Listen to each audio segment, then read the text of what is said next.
د نادره اهم معلومات د سره شیر کوم. شناختی کارت خو بس تاسو د ټولو سره چې شناختی کارت د سره نو دا معلومات تاسو د لپاره لازم دي. یا تاسو ځان له شناختی کارت راغوي نو هم دا معلومات تاسو د لپاره لازم دي ځکه سبا ورځې تاسو ته په شناختی کارت کې مشکل راتلی شي. نو چې مشکل راته راشي بیا به د یو بل نه تاسو کوئ یا به د دې لپاره سرچ کوئ یا به دفتر ته منډې تړلی وای. نو دا معلومات چې دي دا تاسو د ټول لپاره لازم دي. بل لا چې کله تاسو عمر 13 کال ته ورسې کوم چې ماشومان دي او 13 کال ته عمر ورسي یا تاسو په کور کې ماشومان او د 13 کال نه غوړه شناختی کارت چې دا لازم راغوي. که شناختی کارت یو رغنه کو نو پاغو باندې به هم د دې په دغه کې قید مخېږي او جرمانه چې دا پوم لګي. که بدرو میاشتو کې ول تاسو دنه کارت رغنه کو یو خو یو مشکل راځي. د مشکل جدا خبره ده خو بدرو میاشتو کې چې دنه به تاسو غوړه چې شناختی کارت به جوړوي. خو اکثر ځینې کسان ته بدی کې مشکل راشي په پته کوته مشکل راشي یا په عمر کوته راشي. دغه قسم مشکل چې دي دا راځي. نو نه ویډیو چې دا هغه زمونږ د دې مبارک ده د هغې دپاره به ویډیو پوره ګورئ. یو لایک شیر کمنټ چې دی ویډیو له لازم ورکوئ. بل دا ویډیو معلوماتي نو دا راواخلئ مخکې شیر کړئ چې نورو کسان ته ورسوي او دا کار چې دی دا پرېږدئ نو دا د ویډیو له لازم ورکوئ.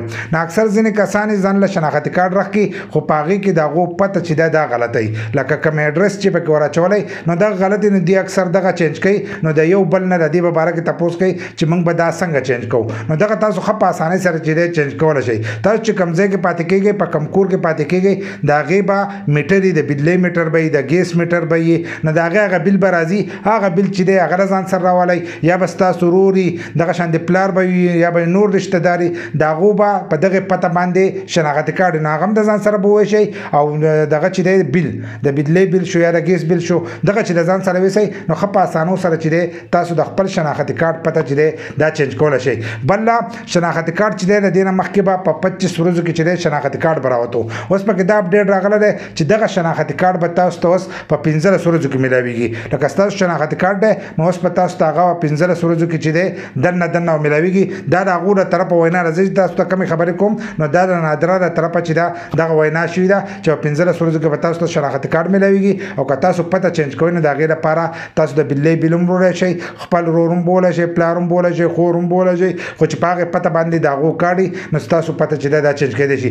دغه شانتې ځینې کسانو ته د عمر مشکل راځي. هغوی چې موږ خپل عمر چې دی دا به څنګه سیوا کوو یا به یې کمو لکه د 2-3 کالو یا د 4 کالو پورې د 15 کالو پورې چې دی خو تاسو داسې چینج کولی شو. خو د دې نه مخکې چې به تاسو د 15 کالو نه سیوا چینج کوو نو د هغې لپاره به تاسو کیس کوو عدالت ته به تلئ. نو د عدالت حکمنامه چې ده هغه به تاسو راغسته د هغې نه وروسته چې دی ستاسو نوم چې دی دا به چینج کېدو دا عمر چې دی دا به چینج کېدو د 15 کالو نه سیوا.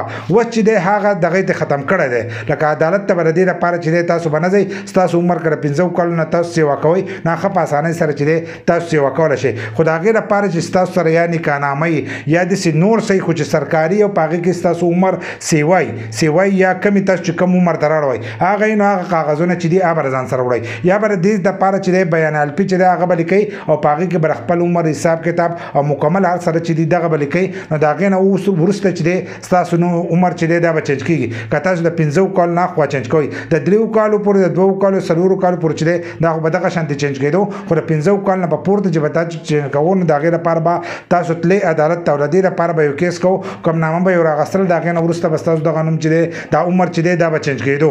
نو اوس چې دی هغه عمر تاسو دغه شانتې هم چینج کولی شئ لکه عدالت ته تلو ته به دې کې ضرورت نشته. نو دغه اهم معلومات او د دې زیاتر کسانو ته چې دی مشکل راځي اکثر وایي زمونږ عمر چې دی هغه سیوا کول غواړي یا کمول غواړي د دې لپاره منډې ترډې کوي دغه شانتې پته چینج کوي. نو دا ښه په اسانۍ سره چې دی تاسو اوس کولی شئ شناختی کارت چې دی دا به هم تاسو ته 15 ورځو کې میلاویږي.